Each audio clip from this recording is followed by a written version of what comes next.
Hello everyone, welcome to will study. तो बच्चे देखो, स्टार्ट करते हैं। Electrostatic potential and capacitance chapter number 2 का लेक्चर नंबर ये आपका 12 है।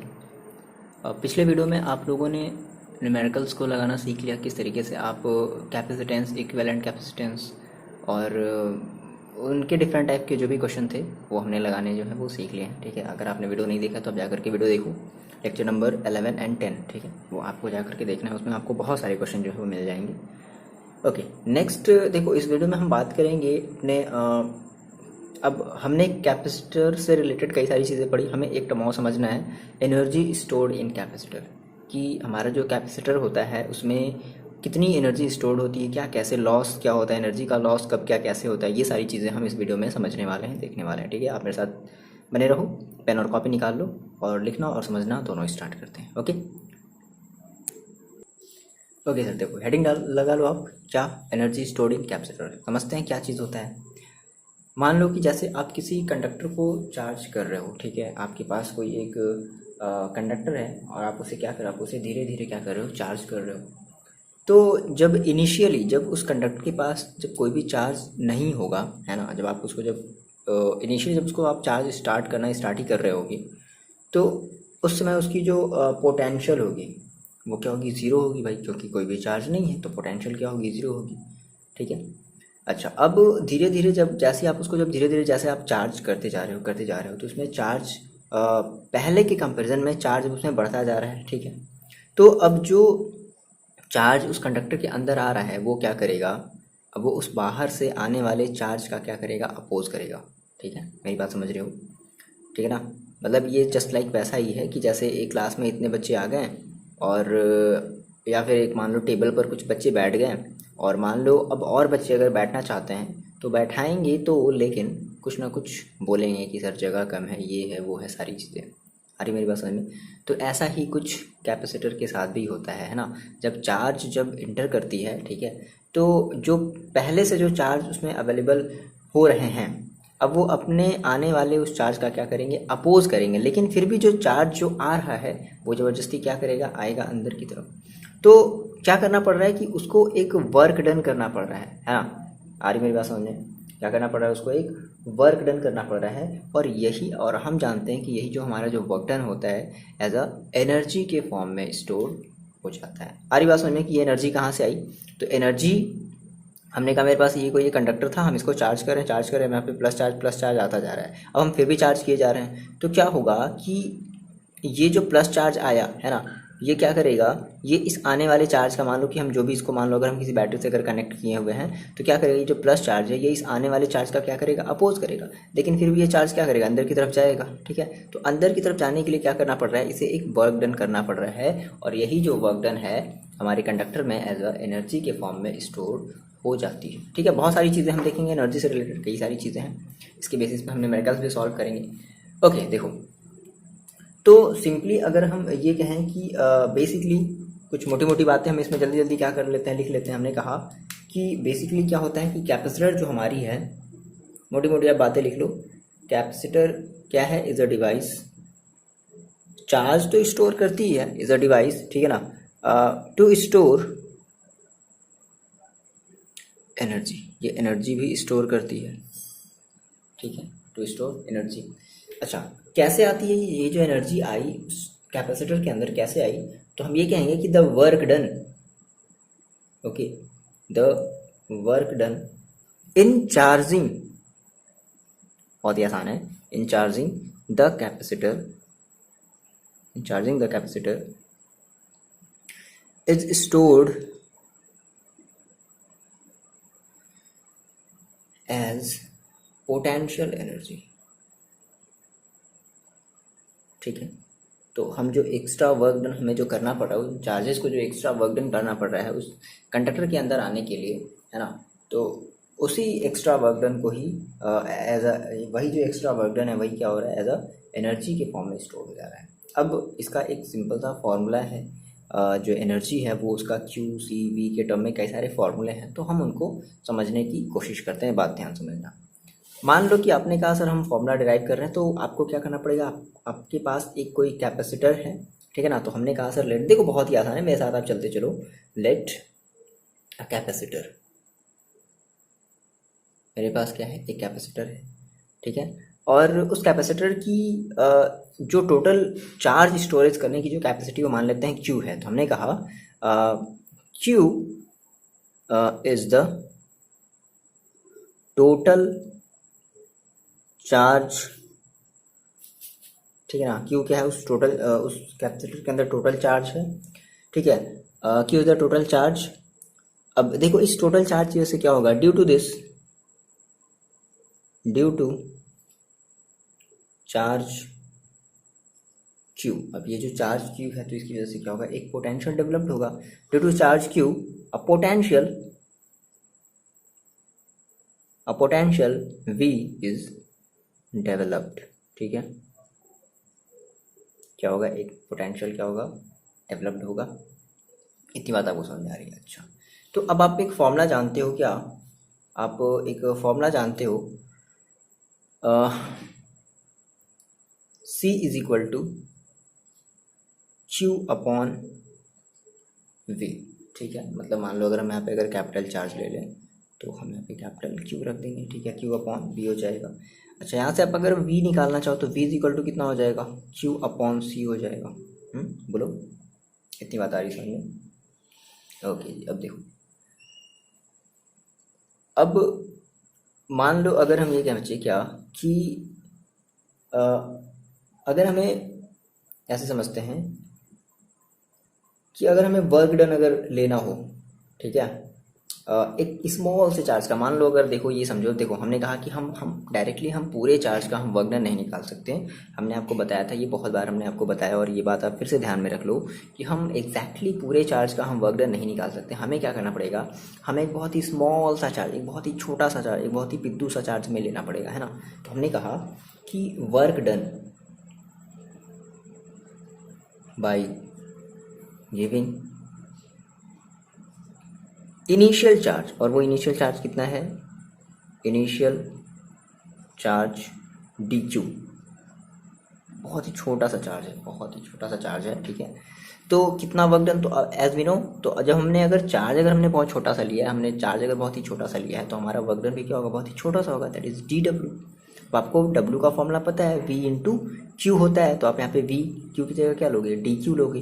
बोलो, इतनी बात समझ में आ रही है, आ रही है इतनी बात समझ में? अच्छा, v की वैल्यू देखो आपने निकाल रखी है, कितनी है v की वैल्यू, देखो कितनी है, q अपॉन सी। तो v की जगह रख देते हैं q अपॉन सी इंटू डी क्यू। बोलो, इतनी बात क्लियर है?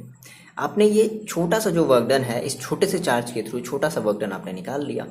आपको निकालना है ओवरऑल वर्क डन की, पूरा का पूरा चार्ज उस कंडक्टर के अंदर आने में आपको कितना वर्क डन, यानी कि आपको नहीं, उस चार्ज को पर्टिकुलर कितना वर्क डन करना पड़ा, हमें ये फाइंड आउट करना है।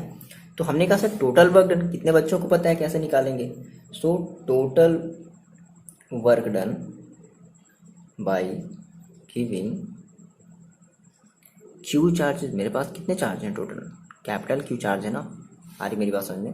तो कितना हो जाएगा, so W is equal to हम क्या कर देंगे, कितने बच्चों को पता है, इस डी डब्ल्यू का हम कर देंगे इंटीग्रेशन, ठीक है। अब रख देते हैं वैल्यू डी डब्ल्यू की। डी डब्ल्यू की देखो वैल्यू कितनी है, वी डी क्यू या क्यू अपॉन सी इंटू डी क्यू। बोलो, यही तो है। अच्छा, कहाँ से कहाँ तक भाई, कहाँ से कहाँ तक? जब हम इनिशियली जब हम चल रहे थे तो उस समय क्या हमारे पास इनिशियली कोई चार्ज था? नहीं था, तो हमारी इनिशियल चार्ज थी 0। अब हमें कहाँ तक वर्क डन करना है, हमें कितने चार्ज को, हमें टोटल क्यू चार्ज को ले जाना है, हमें टोटल क्यू चार्ज को ले जाना है उस कंडक्टर के अंदर, है ना।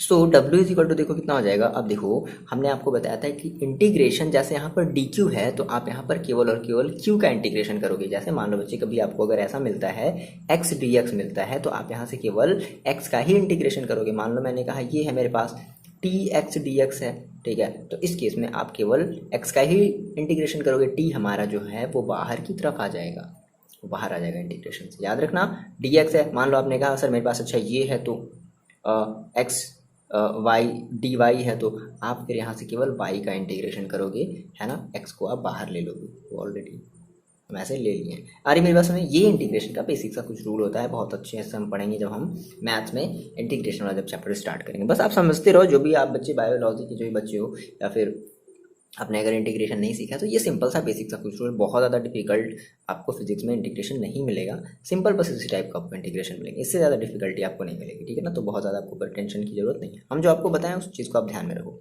तो हमने कहा सर यहाँ पे हमारा देखो 1/c हो गया, बाहर हो जाएगा, क्योंकि ये तो इसका तो हम इंटीग्रेशन नहीं करेंगे ना, हम किसका करेंगे, डी हम क्यू का करेंगे, है ना। तो 0 to q, अब देखो क्यू का कर देते हैं। तो मैंने आपको बताया था इंटीग्रेशन का फॉर्मूला, कितने बच्चों को याद है कि अगर x dx होता है तो इसका जो इंटीग्रेशन होता है वो होता है x स्क्वायर, या फिर ऐसे कह लो कि अगर x के पावर n है, क्या है x के पावर n है, तो क्या होता है x के power n+1 upon n, sorry x के पावर n+1 अपॉन n+1, ये आपके पास फॉर्मूला होता है, ठीक है।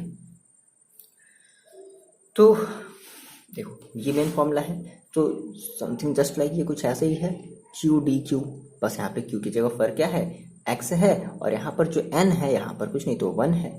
ये बात आ रही समझ में, यहाँ पर भाई n था, यहाँ पर 1 है। मान लो अगर यहाँ पर 2 होता तो n की जगह 2 रखते, 3 होता तो n की जगह 3 रखते, ये फंडा होता है। तो कितना हो जाएगा 1/c। देखो अब इंटीग्रेशन का सिंबल हटेगा, क्योंकि हम इंटीग्रेशन कर दिए, तो इंटीग्रेशन का सिंबल हटा देंगे।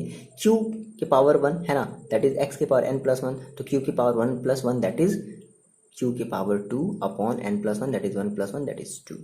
और जो लिमिट होती है मैंने आपको कई बार बताया है, वो ऐसे साइड में लग जाती है 0 to q। अब लिमिट हम किस में रखेंगे, q में रखेंगे, हायर माइनस लोअर। क्या करते हैं, upper limit minus lower limit, हमेशा याद रखना, मैंने आपको बताया कई बार, upper limit minus lower limit. तो w इज इक्वल टू आपको देखो कितना मिल जाएगा 1/c, और ऐसा करो 2 को भी हम बाहर निकाल लेते हैं, 2 में तो लिमिट लगनी नहीं है, q में केवल लिमिट लगेगी। तो अपर लिमिट कितनी है q, दैट इज q का ही स्क्वायर हो जाएगा, -0 ही हो जाएगा। तो कितना आ गया फाइनली आपके पास जो w आया वो कितना आया 1/2 और 1/2 q स्क्वायर अपॉन c। तो ये आपका एक फॉर्मूला मिला, किसमें, in terms of q and c के टर्म्स में आपको एक फॉर्मूला मिल गया, ठीक है। अच्छा, एज वी नो, हम जानते हैं कि हमारा ये जो वर्क डन होता है एज एनर्जी के फॉर्म में स्टोर हो जाता है। तो since we know u is equal to w is equal to 1/2 q square upon c, ये आपका एक फॉर्मूला मिला, यहाँ से u की एक वैल्यू आपको मिल गई।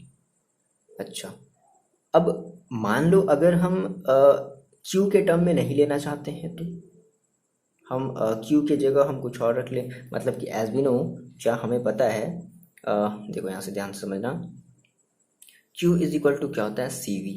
कितने बच्चों को ये पता है, तो फॉर्मूला है, आपको अब याद रख करके चलना पड़ेगा ना, ठीक है। तो q इज इक्वल टू क्या होता है cv, तो रख देते हैं यहाँ पर।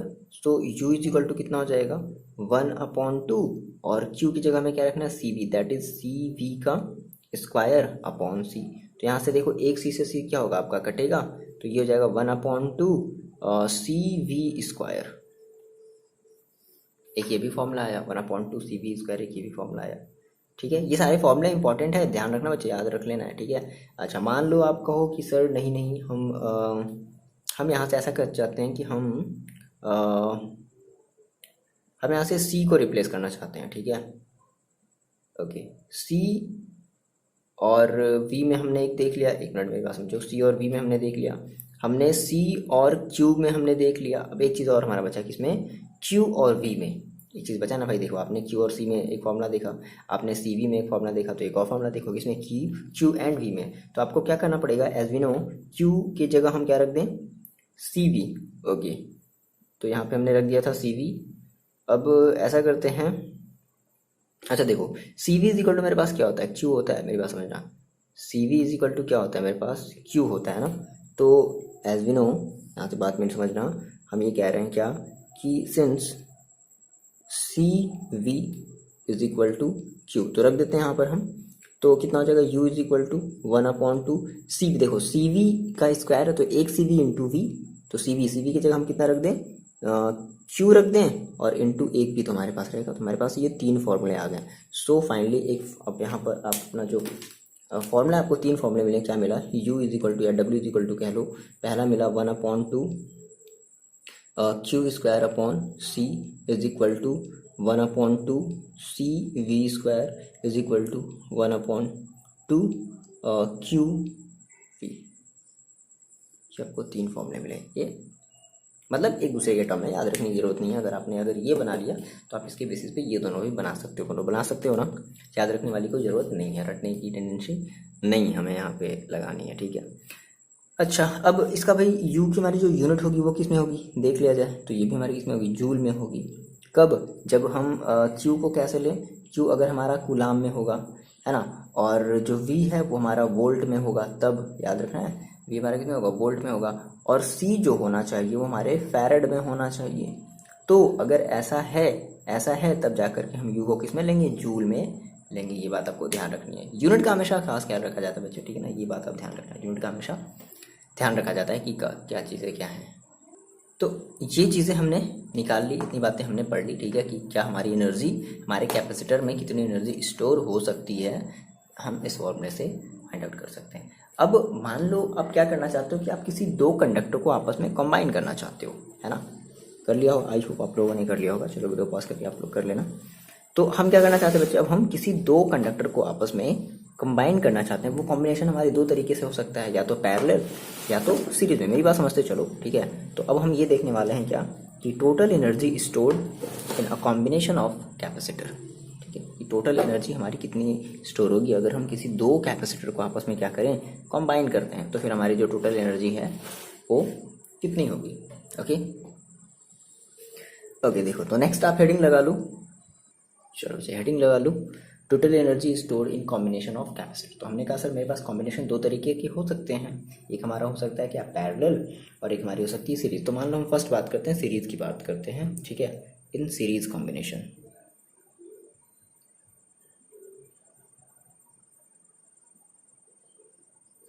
इन सीरीज कॉम्बिनेशन देखो, आपको याद है क्या कि सीरीज कॉम्बिनेशन में हमारा जो क्यू होता है वो क्या होता है, कांस्टेंट होता है, सभी के लिए होता है, बोलो कांस्टेंट होता है। दैट इज, इसका क्या मतलब है कि जितने भी कैपेसिटर आपके उस सीरीज में लगे हुए हैं, सभी की जो कैपेसिटेंस सभी के जो चार्जेस होंगे, सभी के अंदर जो चार्जेस होंगे वो सेम होंगे। बात मेरी समझना, क्यू कांस्टेंट का मतलब क्या है, ऐसा समझ लो कि that is every capacitor carry, वो वाला कैरी नहीं, कौन सा कैरी, एक ही तो कैरी है। दैट इज हम ये कह सकते हैं कि every capacitor carry same charges, ठीक है, सेम चार्जेस। ओके, तो देखो अब ऐसा है, तो अगर हम कहें कि हमारी, देखो हमें फॉर्मूला पता है क्या, एज वी नो, फॉर्मूला आपने अभी थोड़ी देर पहले लिखा है कि जो u इज इक्वल टू होता है वो कितना होता है, 1/2 क्यू स्क्वायर अपॉन सी। बोलो ये फॉर्मूला आपको पता है। ओके, अच्छा, अब मान लो अगर हमारे पास अगर एक नहीं, अगर बहुत सारे अगर कैपेसिटर हों, तो सभी कैपेसिटर के लिए हमारा जो क्यू होगा वो तो सेम होगा, लेकिन कैपेसिटेंस क्या होगी, अलग अलग होगी। तो हम ये कह सकते हैं बच्चे क्या, देखो 1/2 क्यू स्क्वायर, और देखो कैसे 1/C1 फर्स्ट कैपेसिटर के लिए, 1/C2 plus 1/C3 plus dash dash dash, चाहे आप जितने, आपकी मर्जी, चाहे आप जितने कैपेसिटर ले लो। हाँ बोलो। अच्छा, हम अगर इनको बाहर निकाले तो u इज इक्वल टू हमारा कितना हो जाएगा, देखो 1/2 Q square upon C1 plus 1/2 Q square upon C2 plus 1/2 Q square upon C3 plus dash dash dash dash dash, आगे तक चलते जाओ जहाँ भी आपकी मर्जी, आप जितने आप अपने सर्किट में जितने भी आप कैपेसिटर ऐड किए हो। इतनी बात आ रही समझ में। अब क्या कर लिया जाए, देखो अब इसको हम क्या कर सकते हैं भाई, ये हमारा C1 है, तो हमारे ये फर्स्ट वाले, ये हम इसको U1 कह देंगे, इसे U2 कह देंगे, इसे U3 कह देंगे। आई बात समझ में। सो U इज इक्वल टू कितना हो जाएगा, U1 plus U2 plus U3 plus dash dash dash dash, तो ये हमारा फॉर्मूला हो जाएगा। मतलब कि क्या हुआ कि अगर आपके पास बहुत सारे कैपेसिटर्स आपने सीरीज में अगर ऐड किया है ना, तो उन कैपेसिटर की जो टोटल एनर्जी होगी वो ईच इंडिविजुअल कैपेसिटर के इंडिविजुअल एनर्जी के सम की क्या होंगी, इक्वल होंगी। अरे मेरी बात समझ में, ये आपका हो जाएगा फॉर्मूला। चलो ये तो हमने देख लिया सीरीज कॉम्बिनेशन। मान लो आपने कहा नहीं सर, अगर आप पैरेलल कॉम्बिनेशन में अगर आप हम इनको कर दें तो क्या होगा, ठीक है ना। हमने कहा इन पैरेलल कॉम्बिनेशन। ओके बच्चे देखो, अगर हम इसे पैरेलल अगर हम इसे कॉम्बिनेशन में कर दें तो आपको क्या पता है पैरेलल कॉम्बिनेशन में क्या कांस्टेंट होता है भैया? वी हमारा क्या होता है? कांस्टेंट होता है। बोलो कितने बच्चों को ये पता है? पैरेलल में कांस्टेंट होता है ना, वी हमारा कांस्टेंट होता है। अब इसका क्या मतलब है? दैट इज इसका मतलब ये है कि जो भी वोल्टेज होगा, जितने भी कंडक्टर होंगे ना, मेरी बात समझना है यहाँ से, ये इंपॉर्टेंट आपको न्यूमेरिकल में बहुत ज़्यादा काम आएगा। जितने भी कैपेसिटर होंगे उन सभी के सभी कैपेसिटर में जो वोल्टेज होगी वो हमेशा इक्वल होगी, है ना। दैट इज हम ये कह लें कि जो हमारा पोटेंशियल डिफरेंस होगा, दैट इसको आप लोग वोल्टेज कहते हो, between each capacitor is same. जी बताओ, नहीं कोई प्रॉब्लम है? तो अगर ऐसा है तो आप निकालो टोटल एनर्जी। आप क्या फॉर्मूला जानते हो? 1/2 यू इज इक्वल टू क्या जानते हो? 1/2। अब देखो, हम चाहे तो ये फॉर्मूला भी ले सकते हैं, जैसा कि अभी हमने थोड़ी देर पहले देखा, हमें यहाँ पे क्यू की रिक्वायरमेंट थी, क्योंकि हमने कहा कि भाई हमारा यहाँ पे जो क्यू है वो कांस्टेंट होना चाहिए। तो आप एक ऐसा फॉर्मूला लो जो वी और सी में हो। तो आपको पता है क्या सी वी स्क्वायर, बोलो ये पता है? अच्छा 1/2। अब देखो, मान लो हमने कहा कि मान लो नहीं, हमारे पास अगर बहुत सारे कैपेसिटर हैं तो उन सभी की कैपेसिटेंस क्या होगी? अलग अलग होगी, बट सभी का वोल्टेज क्या होगा? सेम होगा। तो हम अगर ये कह लें C1 plus C2 plus C3 plus dash dash dash dash, मान लो जितने भी आपके पास कैपेसिटर हैं, इंटू वी स्क्वायर, सबकी वोल्टेज क्या होगी? सेम होगी। पोटेंशियल डिफरेंस क्या होगा? सबका सेम होगा। अब इन सबको बाहर निकालो तो यू इक्वल टू आप क्या कहोगे? 1/2 C1 V square plus 1/2 C2 V square plus 1/2 C3 V square plus dash dash dash, जहाँ तक आपकी मर्जी, आप जहाँ तक ले लो। तो U इक्वल टू क्या हो जाएगा? देखो, इसको मान लो आप U1, इसे मान लो आप U2 प्लस इसे मान लो आप U3 plus dash dash dash. यानी कि इस केस में भी आप ये भी देख रहे हो, इस केस में भी हमारा वही होगा जो सेम हमारे सीरीज वाले केस में था। इतनी बात क्लियर है? तो फाइनली हम ये कंक्लूजन निकाल सकते हैं, है ना, कि total energy stored in series और parallel combination of capacitor is equal to sum of energy stored in individual capacitor. मैंने आपको जो बताया था उसी चीज़ को हमने वर्ड्स में लिख लिया, और आप भी इस बात को अपनी कॉपी में लिख लो। ओके, इतनी बातें हो गई। कुछ छोटे छोटे हमारे टर्म्स और हैं जिनको हम देख लेते हैं जल्दी जल्दी, है ना। छोटे छोटे टर्म्स हैं एग्जाम में। देखो, ये जो टॉपिक है ना, एनर्जी स्टोर्ड इन कैपेसिटर, इसमें से कोई ना कोई एक टॉपिक पूछ लेता है। या तो टॉपिक पूछ लेगा आपकी, या तो थ्योरी पूछ लेगा, है ना, या फिर न्यूमेरिकल पूछ लेगा। बात मेरी समझ रहे हो? वीडियो को स्किप नहीं करना है। ऐसा नहीं कि सर ये पता नहीं क्या क्या पढ़ाने लगे। बस ये लास्ट है, नहीं ये सेकेंड लास्ट है, ये सेकेंड लास्ट वीडियो है, और ये आज ख़त्म कर देंगे हम इसे, है ना, सेकेंड लास्ट। इसके बाद जस्ट दूसरा वाला वीडियो भी अपलोड हो जाएगा आज ही के दिन। Okay okay. देखो, एक छोटा सा हेडिंग और आप डाल लो, क्या? Energy density.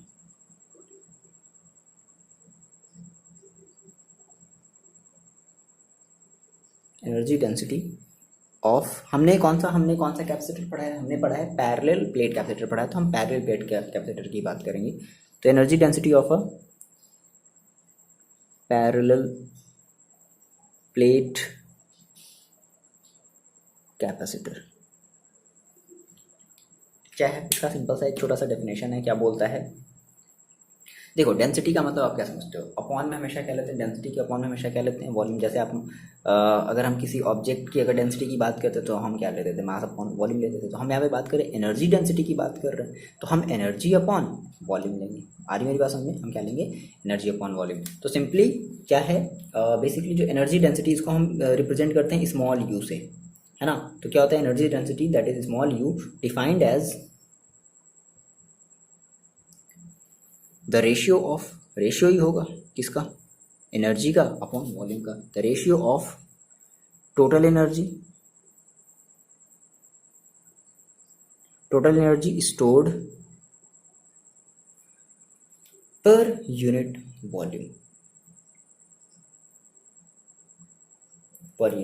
Volume of capacitor या कंडेंसर, जो भी कह लो,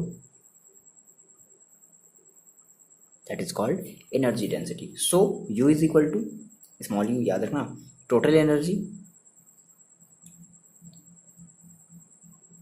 को हमने कहा था कैपिटल U अपॉन वॉल्यूम, है ना, वॉल्यूम। अब यहाँ से एक बात समझना, ये जो वॉल्यूम है, देखो टोटल एनर्जी की जगह तो आप ये रख लो U is equal to, sorry small u is equal to total energy आपने कितनी निकाली थी? 1/2, कोई भी रख लो, CB स्क्वायर मान लो हम रख लेते हैं, अपॉन। अब ये वॉल्यूम का मत देखो, वॉल्यूम का मतलब क्या होता है? आप क्या करते हो, length into breadth into height करते हो ना, ठीक है। तो लेंथ इंटू ब्रेड्थ आपकी क्या हो जाती है, एरिया। तो हम ये भी कर सकते हैं, area into thickness, area into thickness. आ रही हमारी बात समझ में? तुमने क्या दिया सर, ए इंटू डी, हाँ ए इंटू डी, ठीक है। अच्छा, फिर हमें एक फॉर्मूला पता है पैरेलल प्लेट कैपेसिटर का, हमें फॉर्मूला पता है क्या, वी नो दैट, चैन से जो चीज़ें थोड़ा ना ये तुमको एनर्जी डेंसिटी फॉर्मूले के अंदर फॉर्मूले बनाएगा, पता नहीं क्या मतलब क्या बताया, चलो जाने दो, ठीक है, हम भी फ्लो में ही चलते हैं सर। ओके देखो, तो हमने कहा यू क्या हम यहीं पर छोड़ देंगे, नहीं हम इसको भी और थोड़ा सा सिंप्लीफाई करेंगे, ऐसा नहीं है। अब देखो सी का हमें फॉर्मूला पता है, इन case of parallel plate capacitor हमें फॉर्मूला पता है, क्या पता है, सी इज इक्वल टू आपको पता है सिग्मा सॉरी एप्सिलॉन 0 ए अपॉन डी, है ना। एंड आप ये देखो, आपको नहीं पता, आप जाकर के देखो डेरिवेशन, आप मतलब आपने नहीं देखा है। और हमें एक ये भी पता था v is equal to E into D, ठीक है। तो क्या कर देते हैं हम, c की जगह रख देते हैं और v की जगह भी रख देते हैं। तो u इज इक्वल टू कितना हो जाएगा, 1/2, c की जगह रख देते हैं एप्सिलॉन 0 a अपॉन डी और इंटू वी स्क्वायर की जगह हम क्या रख देंगे, ई डी का whole square upon A D है तो ए डी की जगह ए डी रख दो। तो ये देखो, ये ए डी डी कितना हो जाएगा, डी स्क्वायर, ये डी स्क्वायर से ये वाला डी स्क्वायर कट जाएगा, ये बचेगा ई स्क्वायर, ठीक है। और ये ए से ए देखो कट जाएगा, तो क्या बचा सर मेरे पास ये बच गया 1/2 एप्सिलॉन 0, ए से ए कट गया, डी स्क्वायर से डी स्क्वायर कट गया, और क्या बचा मेरे पास, ई स्क्वायर। तो ये आपका हो जाएगा एनर्जी डेंसिटी का मेन फॉर्मूला, ठीक है, याद रख लेना है। एक और छोटी सी जल्दी सी हेडिंग समझते हैं, कॉमन पोटेंशियल, मिटा दिया जाए, कर लिया आपने ना, चलो वीडियो पॉज करके ट्राई करो, नोट डाउन कर लो, कर लिया। एक और छोटी सी हेडिंग डालो, कॉमन पोटेंशियल। क्या है सर ये कॉमन पोटेंशियल,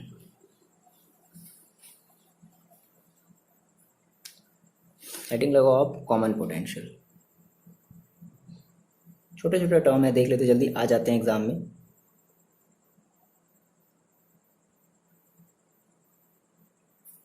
देखो, तो बेसिकली कॉमन पोटेंशियल क्या है, मान लो कि जैसे आप किसी दो चार्ज कंडक्टर को आपस में आपने कनेक्ट किया है, ठीक है।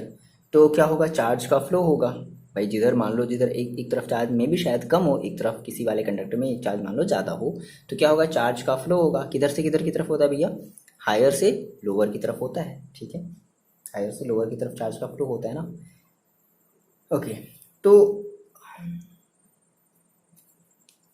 देखो ये जो फ्लो है वो कब तक होगा, ये फ्लो आपका कब तक होता रहेगा, जब तक कि दोनों तरफ के जो चार्जेस हैं वो आपस में क्या हो जाए, आपस में इक्वल ना हो जाए, तब तक क्या होगा, चार्ज का फ्लो होता रहेगा, ठीक है। और जब आपका चार्ज मतलब दोनों कंडक्टर में जो चार्जेस हैं अगर वो आपस में इक्वल हो गए, है ना, तो जो फ्लो है वो क्या हो जाएगा, स्टॉप हो जाएगा। और उस केस में हमें जो पोटेंशियल मिलेगा दोनों कंडक्टर का, वो क्या मिलेगा, सेम मिलेगा। तो उसी पोटेंशियल को हम कहते हैं कॉमन पोटेंशियल, सिंपली है, ठीक है। तो इसकी थ्योरी आप थोड़ी सी देख लोगे नोट्स में से, है ना, जैसे मैंने आपको बताया, जो कहानी मैंने आपको बताई है सेम वही चीज़ लिखा हुआ है। अब यहाँ से हम एक बात की समझते हैं कि इसका हमें एक फॉर्मूला भी देखना है, फॉर्मूला हमें देखना है। तो लेट कर लेते हैं क्या, कि मेरे पास कोई दो कैपेसिटर है, ठीक है, let C1 and C2 are the two capacitor, ठीक है। और इनमें जो पोटेंशियल जो है वो मान लो V1 and V2 their potential, और जो V1 V2 है वो क्या है, इनकी पोटेंशियल है। तो मान लो हमने कहा कि अगर हम मान लो अगर हम दोनों को अगर पहले कनेक्ट नहीं किए हुए हैं, बात मेरे यहाँ से ध्यान समझना, हमने अभी दोनों को कनेक्ट नहीं किया है, तो हमने कहा कि टोटल चार्ज बिफोर कनेक्टिंग कह लो या बिफोर शेयरिंग कह लो, ठीक है, बिफोर शेयरिंग, तो कितना होगा, फर्स्ट वाले का प्लस सेकेंड वाले का, ये तो होगा total charge Q1 plus Q2। अगर हम फर्स्ट वाले का मान लो अगर Q1 मान चार्ज माने हैं और सेकेंड वाले का अगर Q2 माने हैं, तो टोटल चार्ज कितना होगा, फर्स्ट वाले का सेकेंड वाले का बिफोर शेयरिंग, है ना, बिफोर शेयरिंग मतलब अभी हमने दोनों को कनेक्ट आपस में अभी नहीं किया हुआ है, ठीक है। एक कॉमन वायर से हमें दोनों को कनेक्ट करना है, मान लो आपने कहा ये मेरे पास एक कंडक्टर है, ये कंडक्टर हम इसको ऐसे कनेक्ट कर दिए, है है ना, बट अभी हमने ऐसा नहीं किया है। तो क्या होगा, दोनों का चार्ज आपस में सम मतलब ये इक्वल होगा, Q1 प्लस Q2 के इक्वल होगा। अब हमने कहा कि अब हम इनको आपस में कनेक्ट कर दिए। अच्छा एक मिनट, यहाँ से हम Q1 देखो हम Q का फॉर्मूला जानते हैं क्या, C इंटू वी, तो कितना हो जाएगा C1 V1 plus C2 V2 होगा। अच्छा अब मान लो हमने कनेक्ट कर दिया इनको, है ना, तो टोटल चार्ज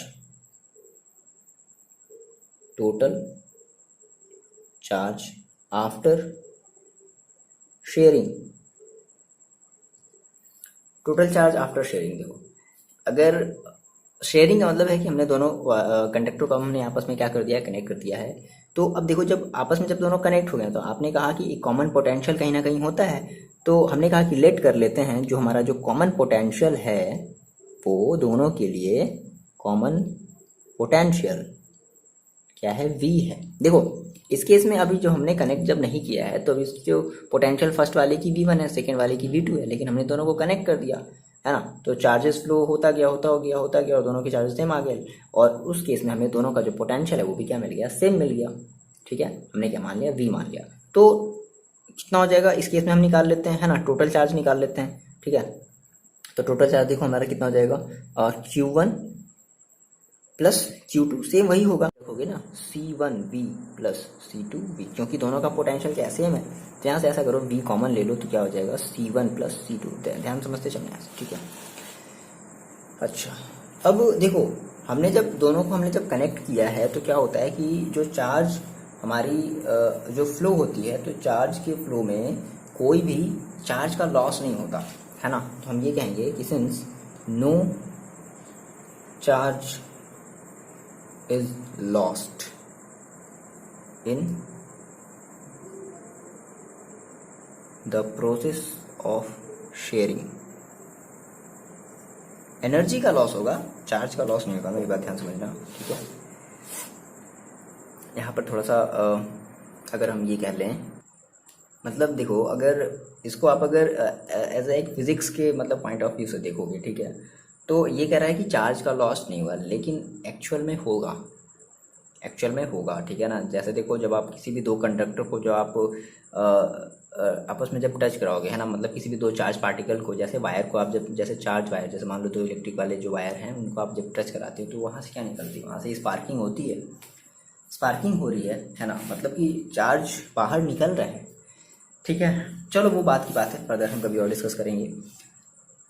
ओके, तो हमने कहा कि no charge is lost in the process of sharing, तो हम ये कहते हैं कि हमारा ये जो टोटल चार्ज बिफोर शेयरिंग है ना इज इक्वल टू क्या होगा, टोटल चार्ज आफ्टर शेयरिंग। तो हम ये कह सकते हैं क्या कि V C1 plus C2 is equal to C1V1 plus C2V2, यहाँ से और यहाँ से, तो कितना हो जाएगा, V is equal to C1V1 plus C2V2 upon C1 plus C2, ये आपके कॉमन पोटेंशियल का फॉर्मूला हो जाएगा। ठीक है ना, बात ध्यान समझना, ये आपके कॉमन पोटेंशियल का फॉर्मूला हो जाएगा। ठीक है, अगर हमारा फॉर्मूला किसके लिए है, हमारे जो कैपेसिटर हैं वो आपस में मतलब पैरेलल अटैच्ड किए गए हैं, पैरेलली अटैच्ड किए गए हैं। अगर मान लो सीरीज में होते तो बस यहाँ पर क्या हो जाएगा, यहाँ पर माइनस रख कर देना। अगर मान लो कभी क्वेश्चन अगर ऐसा दिया है, बोल दिया कि नहीं सीरीज में है, देन आप उसका कॉमन पोटेंशियल निकालो, तो यहाँ पर आप सिंपल माइनस कर देना। तो ये कर दे रहे हैं, in case of series V is equal to C1V1 minus C2V2 upon C1 plus C2। ठीक है, आ रही बात समझ में? ओके, देखो थोड़ा सा ऐसा है ना कि हमें नहीं लगता कि इस मतलब जैसे अगर कुछ बच्चे अगर इंटरेस्टेड होते हैं ना, जैसे यूनिवर्स में कि यूनिवर्स हमेशा एक्सपैंड कर रहा है और ऐसा क्यों है, या फिर ऐसी मतलब कोई एक ऐसा पोजीशन होगा यूनिवर्स में जो स्टेबल होगा जिसकी हमें तलाश है। भाई देखो हम लोग स्पेस में क्या खोज रहे हैं, हम लोग अपने यूनिवर्स में ये खोज रहे हैं कि कोई ऐसी जगह होगी जो स्टेबल होगी। हम लोग स्टेबिलिटी की सर्च कर रहे हैं यूनिवर्स में, है ना। अभी तक ऐसा कोई भी जगह शायद हमें नहीं मिला है, साइंटिस्ट को नहीं मिला है, ठीक है, कि जो यूनिवर्स में स्टेबल हो। जितने भी ऑब्जेक्ट हैं वो सारे के सारे एक्सपैंड कर रहे हैं यूनिवर्स में, ठीक है, मतलब एज अ यूनिवर्स हमारा क्या कर रहा है, एक्सपैंड कर रहा है। तो हमें नहीं लगता कि इस फिजिक्स के बेसिस पर, हम ये जो फिजिक्स जो पढ़ रहे हैं ना, इस फिजिक्स के बेसिस पर हमें नहीं लगता कि हम कभी इस चीज़ को भी डिस्कवर कर पाएंगे। हमें एक एक एडवांस लेवल का यार और बढ़िया लेवल का हमें फिज़िक्स चाहिए। मतलब क्या बताया जाए, या तो हम लोग की फाउंडेशन ही, या फिर बहुत ही ज़्यादा वो है, क्या कह सकते हैं कि हम लोग जिस लेवल का हम लोग फिज़िक्स पढ़ रहे हैं वो बहुत ही ज़्यादा लो है, या फिर इससे कहीं ज़्यादा हाई क्वालिटी की, या फिर इससे कहीं ज़्यादा, समझ रहे हो आप मेरी बात को? मतलब देखो, ऐसा कहा जाता है ना कि जैसे लाइट से लाइट की जितनी स्पीड होती है, तो उतने स्पीड, मतलब उतनी जो स्पीड है वो अब आप आज तक किसी भी ऑब्जेक्ट की हम नहीं ऑब्टेन कर पाए हैं। तो जैसे मान लो, अगर आपको एक प्लेनेट से, मान लो अपने, देखो ये कहा जाता है कि मान लो हमारा जो सबसे नज़दीक का जो गैलेक्सी है ना, अल्फ़ा सेंचुरी, ठीक है, अल्फ़ा सेंचुरी है ना, तो हमें वहाँ तक जाने में लगभग ये बोला जाता है कि 90,000 साल लग जाएंगे, ठीक है, 90,000 ईयर्स, ठीक है, इतने साल लग जाएंगे। तो सोचो, मतलब हम कहीं ना कहीं यार, मतलब हमारी फिज़िक्स कहाँ इतनी ज़्यादा एडवांस्ड है, इतने साल लग जा रहे हैं एक जगह से दूसरी जगह जाने में, जो कि बहुत ही नियरेस्ट हमारी जो स्टार है ना, अल्फ़ा सेंचुरी, वहाँ तक जाने में हमें इतने साल लग जाएंगे।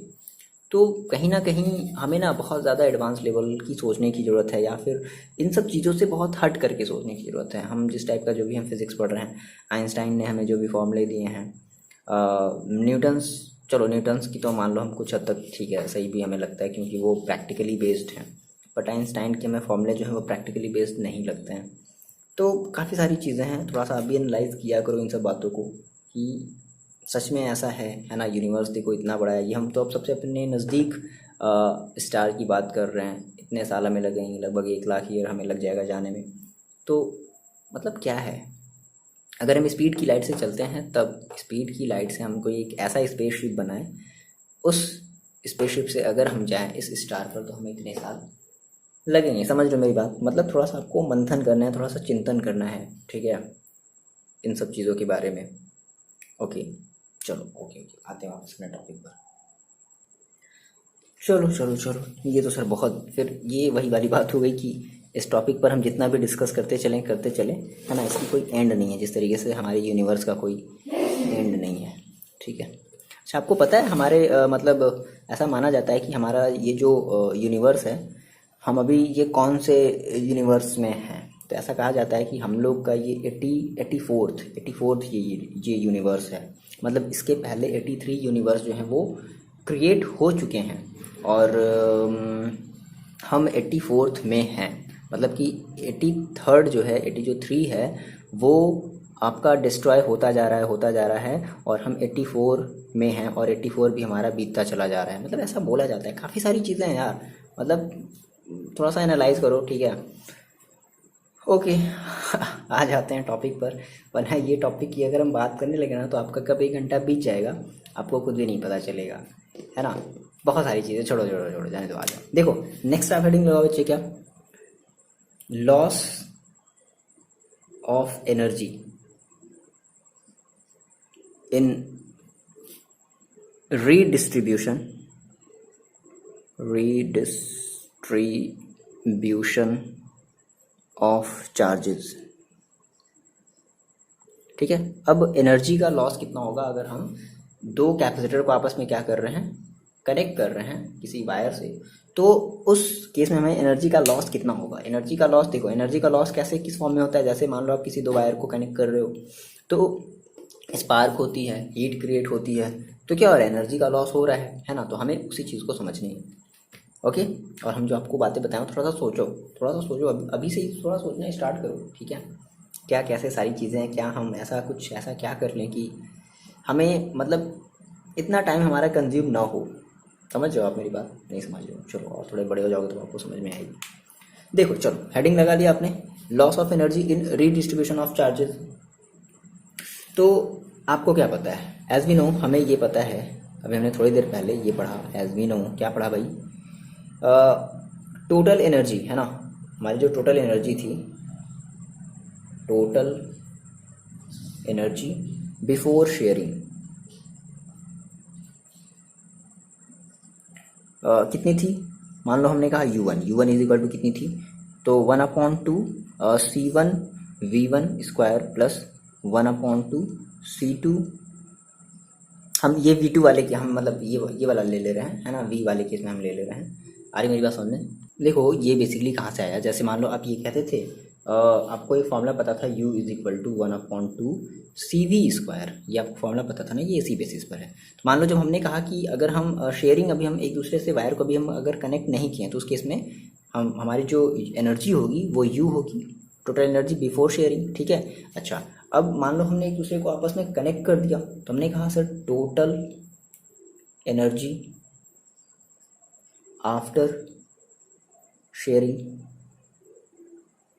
इसको हम कहेंगे क्या, U2 इज इक्वल टू, तो अब उसके लिए हमारा जो V होगा वो क्या होगा, दोनों के लिए कॉमन होगा, तो हमने कहा 1/2 C1V² प्लस 1/2 C2V², बोलो, क्योंकि कनेक्ट करने के बाद हमारी जो पोटेंशियल होगी वो दोनों के लिए क्या होगी, सेम होगी, ठीक है ना। कॉमन पोटेंशियल की हम बात करेंगे तो यहाँ से आप 1/2 और V² को ले लेते हैं कॉमन, क्या मिलेगा, C1 प्लस C2, ये मिलेगा हमें, बोलो इतनी बात क्लियर है।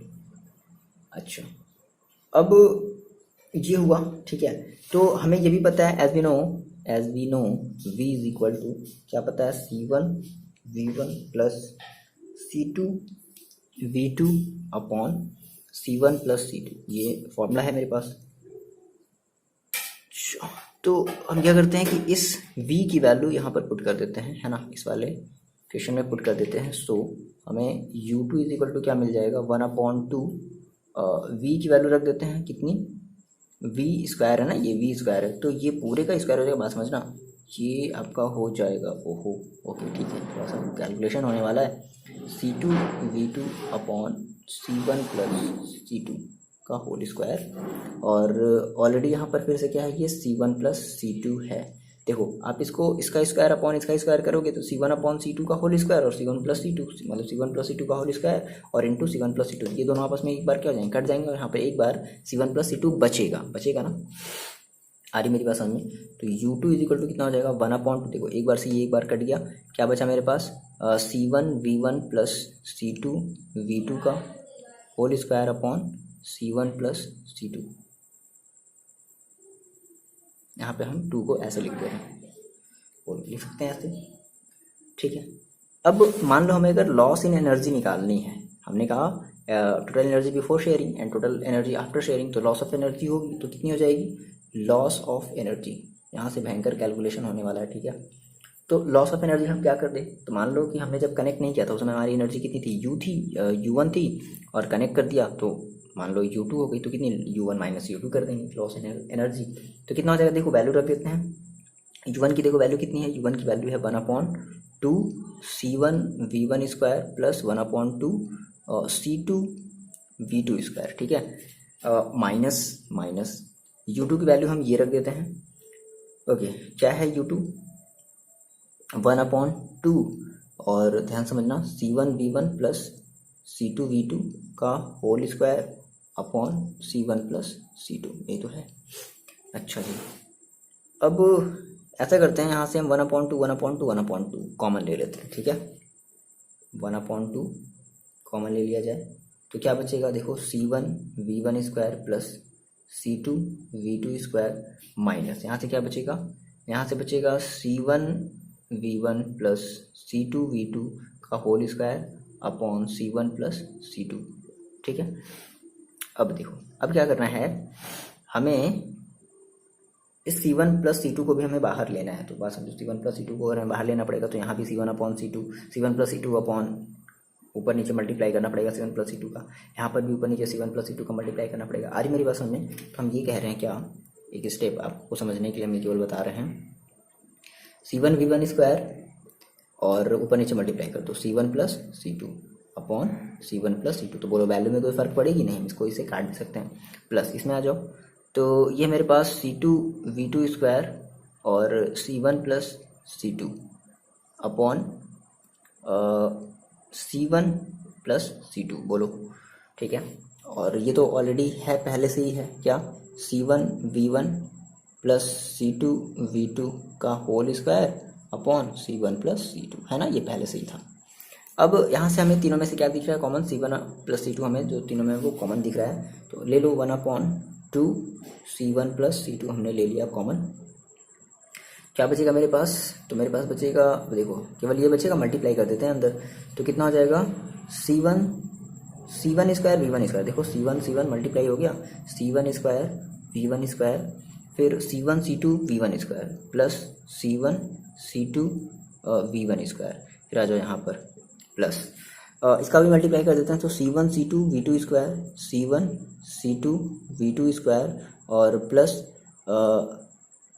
C2 that is C2 square और V2 स्क्वायर, ठीक है, माइनस। अब देखो ये फॉर्मूले इसको हम फॉर्मूले पर तोड़, तो माइनस है, ध्यान समझना, माइनस है तो सिंबल अंदर वाले बदलेंगे, तो ए प्लस बी का फॉर्मूला क्या होता है, ए स्क्वायर, यानी कि अभी माइनस है तो माइनस का A square that is C1 square V1 square minus B square, है ना, क्योंकि माइनस है भाई, प्लस होता है तो माइनस लग जाएगा ना, C2 स्क्वायर V2 स्क्वायर और देखो फिर क्या होगा प्लस, ठीक है, तो प्लस प्लस यहाँ पे क्या हो जाएगा -2 C1 C2 V1 V2, ये तो होगा, ठीक है।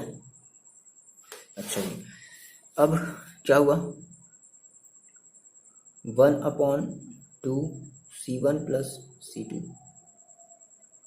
देखो C1 V1 स्क्वायर और C1 V1 square minus plus cancel out हो गया, C2 V2 स्क्वायर और C2 V2 square minus plus cancel out हो गया, क्या बचा मेरे पास, देखो C1 C2 V1 square plus C1 C2 V2 square minus 2 C1 C2 V1 V2।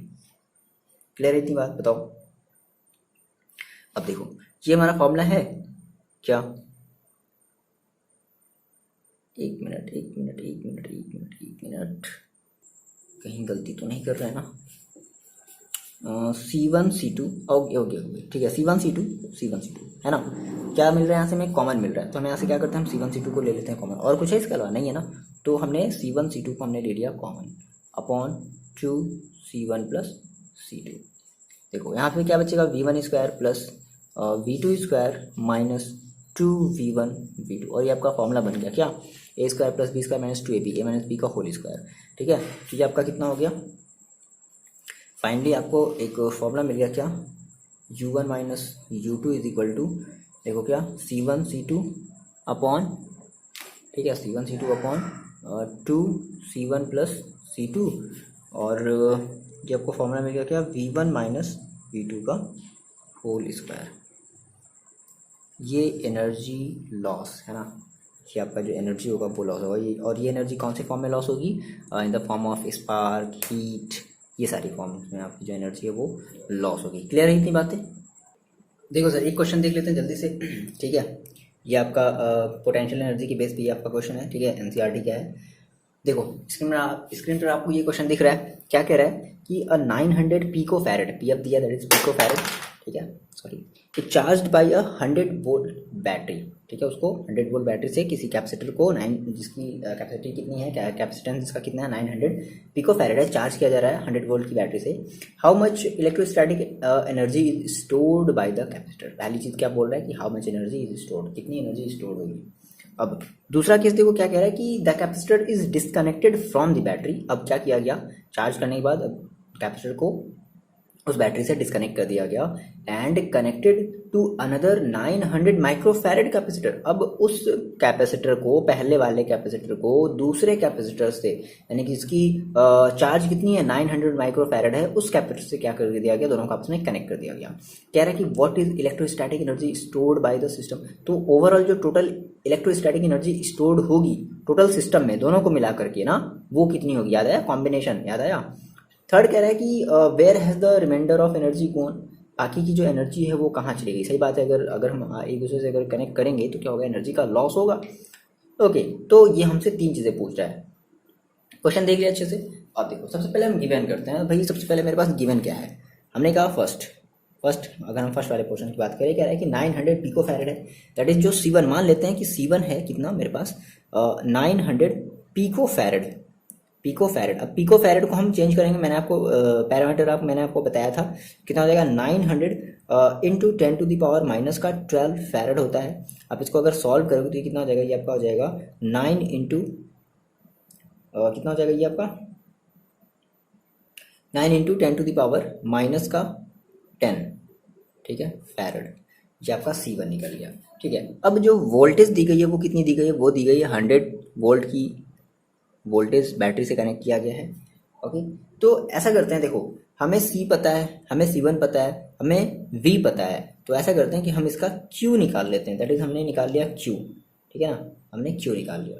तो Q हमारा कितना हो जाएगा, देखो Q हमारा हो जाएगा C1 इंटू वी। ठीक है, अब C1 की वैल्यू रख देते हैं कितनी, 9 × 10⁻⁻10 इंटू वी कितना है, 100 है। तो कितना हो जाएगा, ये हो जाएगा 9 × 10⁻⁻8 कूलाम्ब। क्लियर है इतनी बात, बताओ। अब देखो आपको निकालनी है एनर्जी ना, कह रहे हैं ना कि how much electrostatic energy stored. ठीक है, तो हम एनर्जी का फॉर्मूला जानते हैं क्या, U is equal to 1/2 CV², बोलो जानते हैं CV², या हम एक और फॉर्मूला जानते हैं क्या, 1/2 QV। चाहे तो ये रख लो, चाहो तो ये रख लो, ऑलरेडी हम Q की वैल्यू निकाल चुके हैं, हम Q वाला ही फॉर्मूला यूज़ कर लेते हैं। ठीक है, ओके, तो कितना हो जाएगा, वैल्यू रख दो। ठीक है, तो कितना हो जाएगा 1/2 क्यू की वैल्यू देखो कितनी आई है, 9 × 10⁻⁻8 इंटू वी हमारे पास कितना है 100।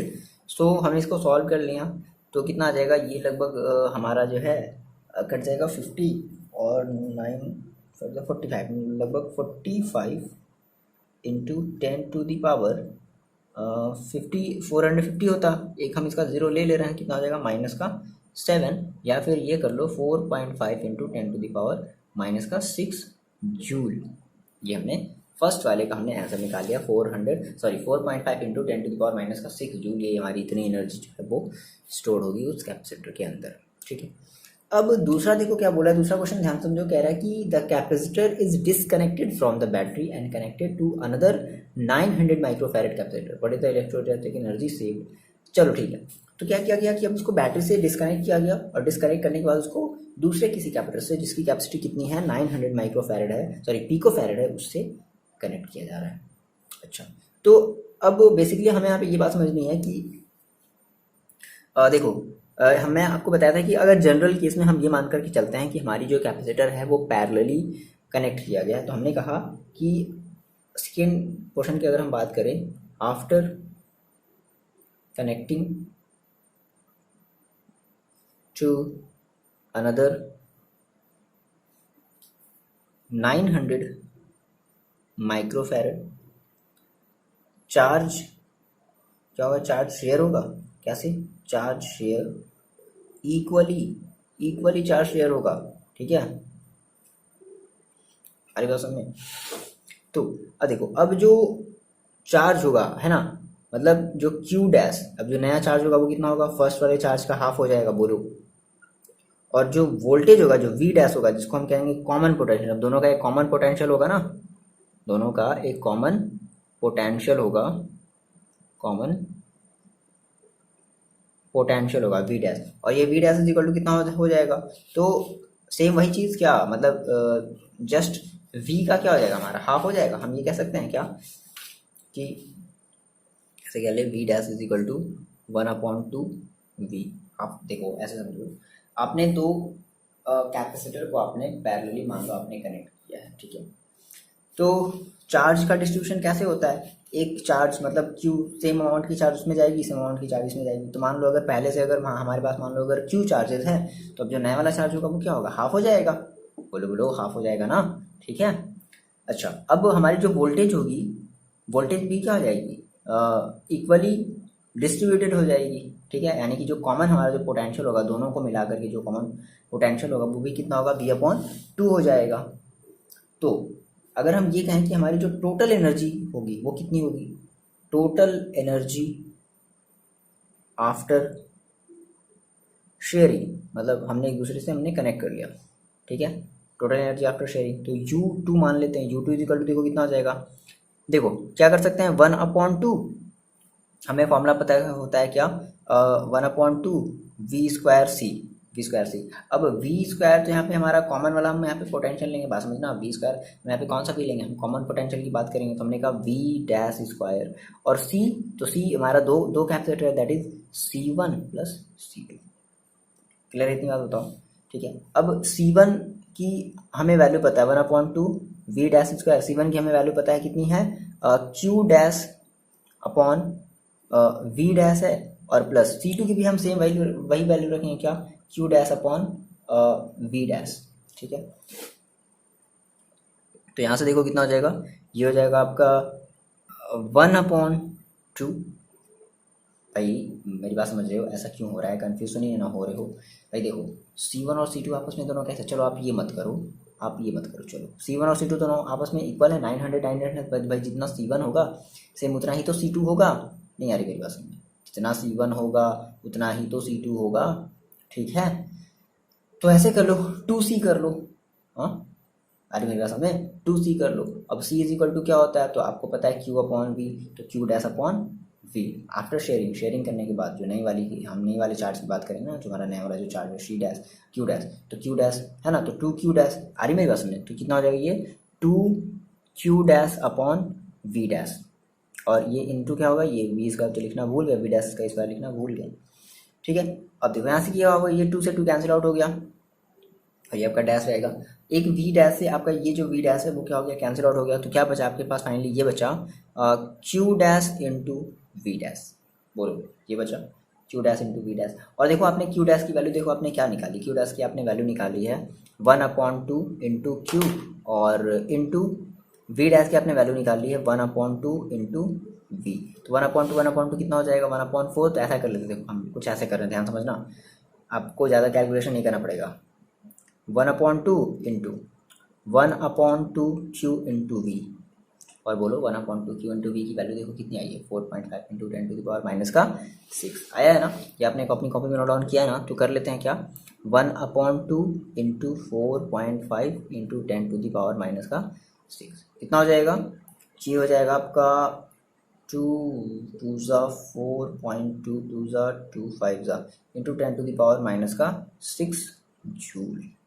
तो ये आपकी एनर्जी आई, ठीक है। आप देख रहे हो कि ये जो एनर्जी है आफ्टर शेयरिंग, जो एनर्जी है वो क्या होगी, लॉस हो गई। पहले कितनी आई थी, पहले आई थी 4.5, अब कितनी आई है, अब आई है 2.25 आई है ना। तो आपकी एनर्जी लॉस हुई है, ठीक है। अब देखो थर्ड एक और पार्ट पूछ रहा है, क्या थर्ड पार्ट क्या पूछ रहा है, ये कह रहा है कि where has the remainder of energy gone. तो भाई देखो energy is lost in the form of heat, and जो भी आपका हीट होगा, स्पार्किंग होगा, है ना, तो उन सारी चीज़ों में आपकी जो एनर्जी है वो लॉस जाएगी। कहाँ लॉस होगी, तो ये आप बता दोगे, lost in the form of heat and electromagnetic induction, sparking, सारी चीज़ें हो जाएगा। तो ये हमारा हो गया, ठीक है। अब इसके बाद एक टॉपिक बचे और आपका बचा है डाई इलेक्ट्रिक वाला पोर्शन हमारा बचा है ना। डाई इलेक्ट्रिक हमारे मटेरियल्स क्या होते हैं, इनके बारे में हम जल्दी से एक समरी जल्दी से हम उसको देख लेंगे, ख़त्म करेंगे इस चैप्टर को। उसके बाद हम आज नया चैप्टर स्टार्ट कर देंगे, इलेक्ट्रिसिटी, ठीक है। चलो पढ़ाई करते रहो और अपना ख्याल रखो, और कमेंट करके ये बता दो बच्चे कि आपको ये सारी चीज़ें जो हैं वो कैसी लगी, समझ में आया या नहीं आया, आप ये भी कमेंट करके आपको बता देना है। ओके, चलो मिलते हैं नेक्स्ट वीडियो में।